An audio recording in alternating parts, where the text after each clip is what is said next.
Hello, aspirants, and welcome back to our channel. Today, we'll discuss the Hindu analysis dated 29th August 2021. So, let's start today's discussion. The first article states that Delhi government nominates three doctors for Padma Awards. The panel, headed by Deputy CM, screened over 9,000 suggestions. Now, it is a suggestion almost given by 9,000 citizens of Delhi that three doctors are nominated and three doctors are suggested that they should be receiving the Padma Award for this year. Now, this from this article, the things that are important for us is to know that what are the background of these doctors and their contribution to the society, what they have given to Indian society. First, we'll see this year Delhi government has decided to only recommend the names of health workers. Suggestions were invited from public, and over 9,000 to 9,427 responses were filed for the names who should get the Padma Award. The first doctor whose name is suggested is Mr. Shiv Kumar Sareen. Now, first we'll see the background of Mr. Shiv Kumar Sareen. So, he is working currently, he is the Vice Chancellor of Institute of Liver and Biliary Science. He is the Vice Chancellor of Institute of Liver and Biliary Science. If we study his contribution to the society, he has launched India's first plasma bank and was instrumental in setting up the world's first fully dedicated deemed liver university in 2010. Okay, so this is one of the contribution. Second contribution, if we see, so he has set up, we can say, a proper plasma bank so that plasma transfusion या फिर plasma donation can be possible all over the world or all over India. Second, over 8,000 plasma units were issued from the plasma bank recently. Almost 8,000 plasmas were issued or transmitted. Dr. Sareen also started Delhi's first COVID genome sequencing facility. He was the first person, or he was the first doctor who started genome sequencing in Delhi. Okay? So from that perspective, he has done a lot of things for Indian citizens: a proper liver university, plasma donation bank, and then genome sequencing. Now we'll see the second doctor. The second doctor's name is Mr. Suresh Kumar. Okay, so LNJP Medical treated the highest number of COVID patients in the country under the supervision of the director Suresh Kumar. So under Mr. Suresh Kumar's supervision or under his direction, that hospital, that is LNJP hospital, has treated largest number of COVID patient or maximum number of COVID patient in India. If we speak in terms of India, then the hospital successfully treated the record of 20,500 COVID patients. And the second plasma bank. So first plasma bank is in ILBS. Second plasma bank is in LNJP by Mr. Suresh Kumar. So he has treated a record of 20,500 COVID patients till now. Sorry. Dr. Kumar also started a unique video calling facilities to enable the COVID patients to interact with their families and genome sequencing lab at the hospital. Same work. सबसे first thing, the proper facility so that the COVID patients can be connected to their family through video conferences या video calling. Video facility was started by him during this pandemic situation for the COVID pandemics or for the COVID patients. Second, is also about the genome sequencing. He has also given its contribution towards genomic sequencing. On being nominated, Dr. Kumar said, "I am thankful to Delhi government and giving me this respect and honor for my hard work. This is an honor for the work or for the doctors of Delhi who have worked for the citizens of India." So this was about Mr. Suresh Kumar and Mr. Shiv Kumar Sareen. Now we'll see the third person. So he is from the Max Healthcare MD. He is the group medical director at Max Healthcare, Mr. Sandeep Buddhi Raja. Sorry, Sandeep Buddhi Raja. So he's the MD of Max Healthcare, and he is the first Indian physician to use convalescent plasmas for the treatment of COVID-19 patients, and played a crucial role in delivering the care and treatment to the COVID-19 patients. So he was the first person who used this plasma for the treatment of COVID-19 patient. Dr. Buddhi Raja also provided the guidance to the COVID-19 patients via virtual consultancy. So he has used the digitalization as a mean to treat many of the patients of COVID-19 when he himself got infected with the virus. Though being infected by the virus at that time also, he used the facility of digitalization and he treated many of the COVID patients. He was also involved in spreading awareness and knowledge about COVID-19 through the media. So this is said by the CM of Delhi that he has used this digitalization to spread awareness about COVID-19 to the citizens. Reacting to his name being shortlisted, Dr. Buddhi Raja said, "I want to sincerely thank Delhi government for recognizing the great service and sacrifices." So from that point of view, this news was important, that what are the works, or if we say ki what are the works that they have done, and their contribution to the Indian society. Now second thing that from exam point of view we should know a little bit is about the Padma Award. What is Padma Award? What are the bifurcation, on what basis, और we can say the divisions of Padma Award कैसे होता है. सबसे पहली चीज़, Padmashri awards या पद्म भूषण या पद्म जो awards हैं, ये हर साल रिपब्लिक डे के दिन दिया जाता है टू द सिटीजन्स या टू द पर्सन्स. अब नॉमिनेटेड पर्सन, अब देखेंगे पर्सन्स कौन से हैं. 2021 की अगर हम बात करें, टोटल 119 पद्मा अवार्ड्स जो हैं वो कॉन्फर किए गए हैं, जिसमें से 7 are for Padma Vibhushan, 10 are for Padma Bhushan and 102 are for Padmashri. This is Padma Vibhushan, 10 is Padma Bhushan and 102 are for Padma Shri. ठीक है, ये देखेंगे क्या डिफरेंसेस हैं सब में. जो हमारे पद्म विभूषण जिनको दिए गए हैं इस साल, वो कुछ है उसमें से श्री जिंजो एबे जो जापान के हमारे पीएम रह चुके हैं, Shri SP Balasubrahmanyam who is the person related to literature, Dr. Bele Hedge from medical background, then Shri Sudarshan Shahu from arts background. So ऐसे कुछ लोगों हैं जिनको पद्म विभूषण दिया गया है this year. Now if we speak of Padma Bhushan, so Miss Krishna Nair Chitra, then Shri Tarun Gogai, then Sumitra Mahajan, Shri Ram Vilas Paswan, ऐसे कुछ लोग हैं जिनके नाम ये साल पद्म भूषण किया है. Now when it comes to Padma Shri, ठीक है, जो 102 इस बार है नॉमिनेटेड, सो श्री गुलफाम अहमद, पीस अनीता, देन श्री रामास्वामी अनपर्नु, तो ऐसे कुछ लोग हैं जिनको पद्मश्री दिया है. एवरी ईयर 26 जनवरी को पद्मश्री या पद्म अवार्ड्स दिए जाते हैं, और ये जो इसकी जो स्टार्टिंग की गई थी दैट वाज स्टार्टेड फ्रॉम 1954 से स्टार्ट किया गया था to give it to the highest civilian honours to the citizens of India. इसकी ऑब्जेक्टिव क्या होती है, तो to seek the recognise achievements in all the field of citizens where elements of public services involve.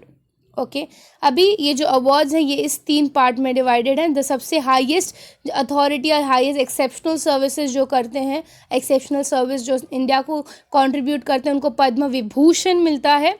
उसके बाद जो हमारे distinguish services या हायर ऑर्डर्स में करते हैं उनको पद्म भूषण मिलता है. ठीक है, एंड उसके बाद जो थर्ड फॉलो होता है that is Padma Shri. So ये जो अवार्ड्स हैं ये हमारे जो social work, then public affairs, science, art, literature, technology, trade, industry, medicine, सबके फील्ड्स को रिलेटेड जो जिन्होंने आउटस्टैंडिंग वर्क किया है, कुछ एक्सेप्शनल वर्क्स किए हैं, उनको ये अवार्ड दिया जाता है. सो हमारे लिए पद्मश्री क्या होता है या पद्म अवार्ड्स क्या होता है ये जानना थोड़ा सा ज़रूरी था. तो now will move to the next news. The next news says, why are hydropower projects in Himalaya risky? अब इस आर्टिकल की अगर हम बात करें तो ये न्यूज़ के रिलेटेड एक आर्टिकल कल भी आया था कि 7 हाइड्रो पावर प्रोजेक्ट्स को हाँ दे दी गई है जस्ट बिकॉज उनका 50% प्रोजेक्ट कंप्लीट हो चुका था, तो उसको रोका नहीं गया एंड उसको अप्रूवल दे दिया गया कि ठीक है यू कैन स्टार्ट। उसके रिलेटेड आज एक आर्टिकल आया है कि क्यों जो हाइड्रो पावर प्रोजेक्ट्स हिमालय के लिए रिस्की है। वैसे अगर हम देखे जाएं या वैसे हम एकदम जनरल में बात करें तो बहुत सारा पॉइंट हमें मिल जाता है बात करने को, बट इस आर्टिकल के थ्रू हम थोड़ा इन डेप्थ देखेंगे कि क्या क्या चीज़ें हैं। The Environment Ministry, in the affidavit placed in the Supreme Court earlier this month, has disclosed that it has permitted 7 hydroelectric power projects which are reportedly in advanced stage of construction, क्योंकि इनके 50% जो projects हैं वो complete हो चुके हैं। One of them is 512 megawatt तोपोवन Vishnugarh project in Joshimath Uttarakhand which has caused the damage in Feb में जो landslide हुआ था बहुत लार्ज स्केल पे, वो विष्णुगढ़ प्रोजेक्ट की वजह से हुआ था। Now what's the history of hydel projects in Himalaya? Let's see some of its history, या इसका बैकग्राउंड अगर मैं बोलूँ, थोड़ा बैकग्राउंड देखते हैं। सो जो हमारा 2013 में फ्लड आया था which almost killed 5,000 people, the Supreme Court had halted the development of hydroelectric projects in Uttarakhand pending a review of Environment Ministry। ठीक है, तो फिर उसके बाद एक एक्सपर्ट कमेटी बनाई गई थी 17 लोगों की या 17 मेंबर्स की, प्रॉपर एक एक्सपर्ट कमेटी बनाई गई थी which was headed by mister Ravi Chopra and was set up by the ministry to examine the role of the 24 such hydel projects। ठीक है, in total there were 24 such hydel projects जिसकी examine करने के लिए ये committee बनाई गई थी। ठीक है, ये प्रोजेक्ट्स जो है वो अलकनंदा, भागीरथी बेसिन इनके ऊपर बनने वाली थी which has the Ganga and several tributaries over there. The Chopra committee concluded that 23 projects would have irreversible impact on the ecology. So 24 में से दे रिपोर्टेड दैट 23 प्रोजेक्ट्स ऐसे हैं which can severely affect the environment और we can say the ecology. Following this 6 private project developers whose projects were among those recommended to be axed implicated themselves in the case of the ground that project have already cleared construction। जो उसमें से 6 projects थे उन्होंने ये बोला कि हमारे जो बेस कंस्ट्रक्शंस हैं वो ऑलमोस्ट कंप्लीट हो चुके हैं। सो उसके बाद आफ्टर दिस कमिटी हमारे सुप्रीम कोर्ट ने अपनी डिसीजन दिया या डायरेक्ट किया। क्या डायरेक्ट किया उन्होंने? तो सुप्रीम को directed a new committee to set up to examine their cases. ठीक है, तो अगेन उनको एग्जाम करने के लिए एक नई कमेटी बनाई। इस बार जो कमेटी बनाई गई थी that was headed by mister Vinod तारे। So the new committee which was made, it was headed by Vinod Tare of Indian Institute of Technology, Kanpur, and concluded that this project could have a significant environment impact। तो Mr. Vinod Tare का भी यही मानना था कि ये जो projects हैं it can actually affect the ecology of that area। सो फिर उसके बाद 2015 में हमारी एनवायरनमेंट मिनिस्ट्री ने अनदर फिर से और एक कमेटी बनाई। ये 2 कमेटी के बाद और एक कमेटी बनाई गई 2015 में जिसकी हेडिंग किया गया था by mister Bipin Das who was the part of the original committee. जो सबसे पहला कमेटी बनाया था जिसका हेड जो था उस टाइम पे हमारे मिस्टर रवि चोपड़ा को रखा था। उस टाइम के एक मेंबर थे, जो 3rd कमेटी बना उसमें उनको मेंबर बनाया गया, उसको हेड बनाया गया था। But it was a failed of decimate report. The Das committee recommended all the 6 projects with the design modifications to some। So इनके अंडर जो projects थे उसमें से 6 projects ऐसे बोले गए क्योंकि 24 में से 23 ऐसे थे जो सीवियरली अफेक्ट हो सकते थे, एक तो ठीक था। 23 में से अब 6 प्रोजेक्ट्स ऐसे थे जिसको थोड़ा मॉडिफाई करके थोड़ा चेंज करके दिया गया कि ठीक है अब इसको आप इस तरफ अगर काम करोगे तो you can complete the construction. So ये कमिटीज़ की वर्किंग थी जो हमारे हाइडल प्रोजेक्ट के ऊपर उनका रिव्यू इस तरीके से था। Now we see the explainer. The Water Reservoir Ministry, then the Uma Bharati, has been constantly opposing these projects in Ganga. ठीक है. In the charge of the National Mission for Clean Ganga, the Water Ministry has maintained the cleanliness of the river, and minimum level of water flow in all the seasons were proposed, which can hinder. तो ये चीज़ बोला गया था कि अगर आप ये hydel project बनाओगे तो हमारा जो ये काम चल रहा है about Namami Gange, cleaning the water Ganga, वो कहीं ना कहीं अफेक्ट हो जाएगा.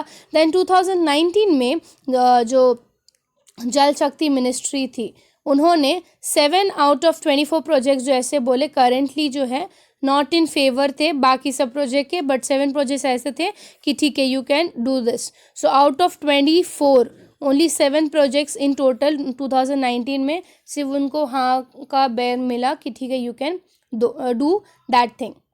सो what are the challenges to face by such projects. क्या चैलेंजेस फेस कर सकते हैं हम.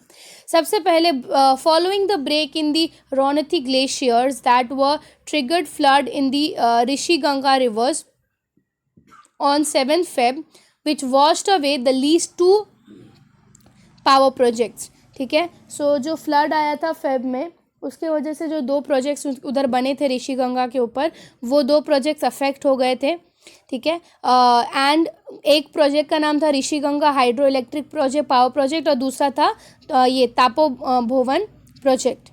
The environment experts have attributed the glacial melt to global warming, glacier retreat, paraforce thaws are the project to decrease the stability of the mountains. So अगर हम बात करें what are the challenges, तो challenge यही होगा कि glacial melt होगा, paraforce जो हुआ है वो मेल्ट होगा, देन सी लेवल इंक्रीज हो जाएगी.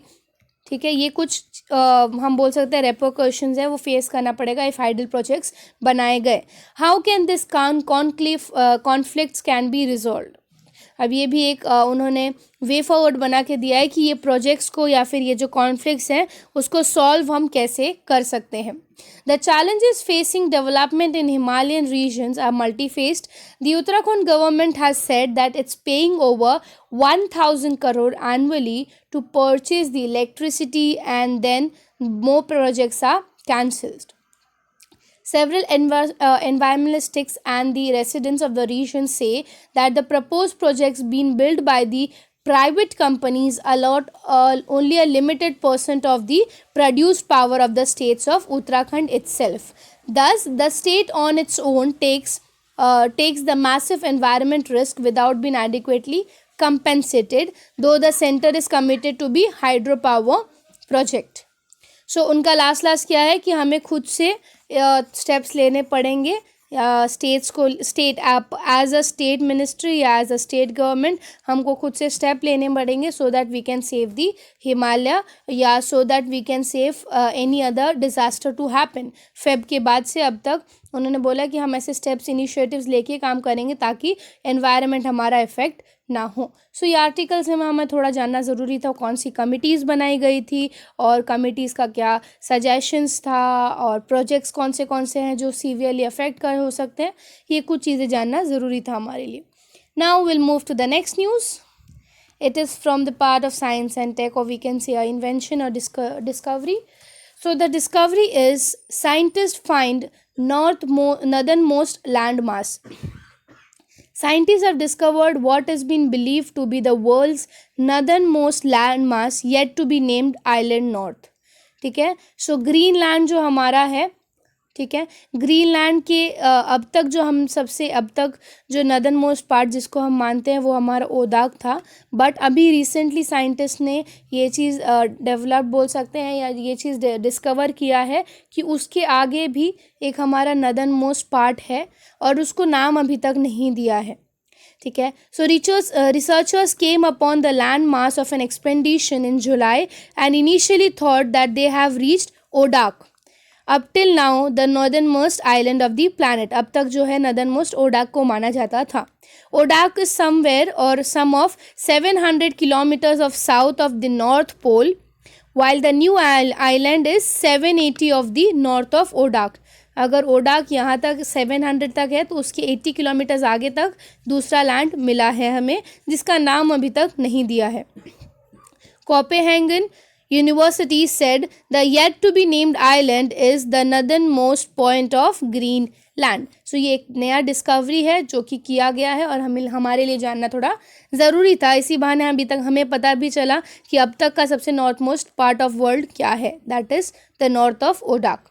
Now we'll move to the next news. That is, how was the backward classes policy resolved या रिस्टोर्ड. ठीक है, तो ये आर्टिकल में हम देखेंगे कि अब तक जो है बैकवर्ड पॉलिसी किस बेसिस पे बना था और क्या अभी तक कितने रूल्स एंड लॉज लाए गए हैं. देन उन लोग के लिए क्या क्या काम किया गया है, कौन से आर्टिकल में हमने उनको ये बेनिफिट्स उनको दिए गए, ये सब चीज़ों के बारे में थोड़ा सा जानेंगे. कौन सा अमेंडमेंट क्या है. सो द सबसे first thing is the story. So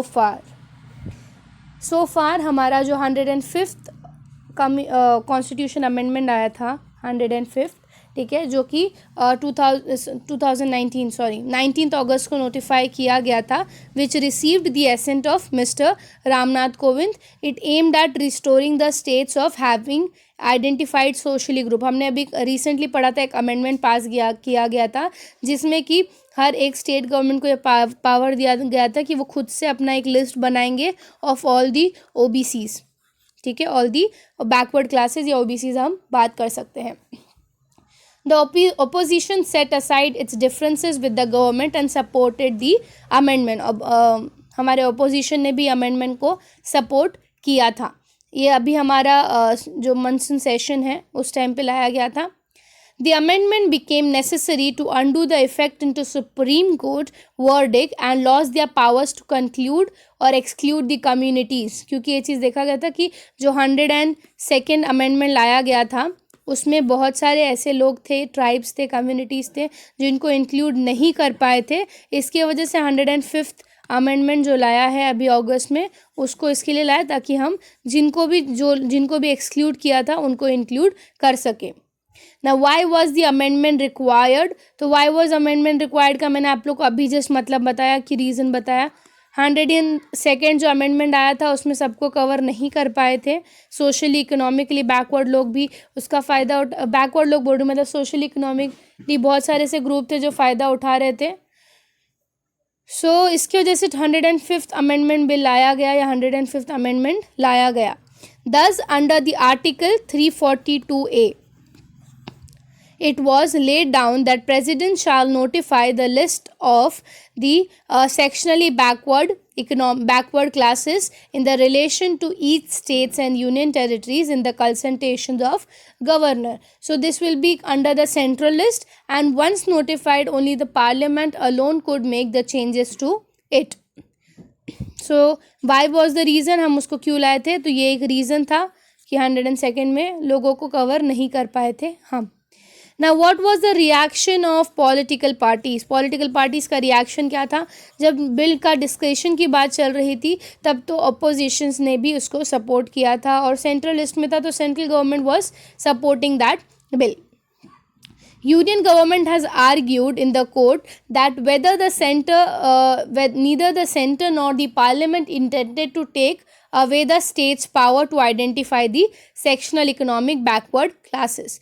The use of the term central list meant that the president notified was the list of backward class. अभी ये चीज़ उन्होंने क्लियर बोला कि हम नहीं चाहते थे कि हम स्टेट का पावर ले, कि वो जैसे कि हमने बोला सेंटर लिस्ट दिया है उनको, ठीक है, तो उनका ये बोलना है कि we didn't wanted to take away their power, but वो सेंट्रल लिस्ट इसके लिए बोला गया क्योंकि प्रेसिडेंट ने ये चीज़ बताया है कि प्रेसिडेंट विल नोटिफाई कि लिस्ट ऑफ बैकवर्ड क्या है, बैकवर्ड लिस्ट में कौन कौन लोग आएंगे.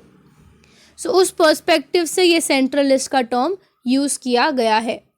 Political parties in the opposition blamed the centers for enacting a flawed law that led the court coming into a conclusion. ठीक है, तो ऑपोजिशन ऑब्वियसली सेंटर को ही दोषी मानेंगे, तो उनका ये मानना है कि सेंटर ने ढंग से नहीं किया या सेंटर का ये एक फ्लॉ है जिसकी वजह से ये चीज़ क्लियर नहीं हो पाई है. So it was introduce in a constitution as the 127th amendment bill, and after its passage or receiving the presidential assent, it has actually became the 105th amendment act proper.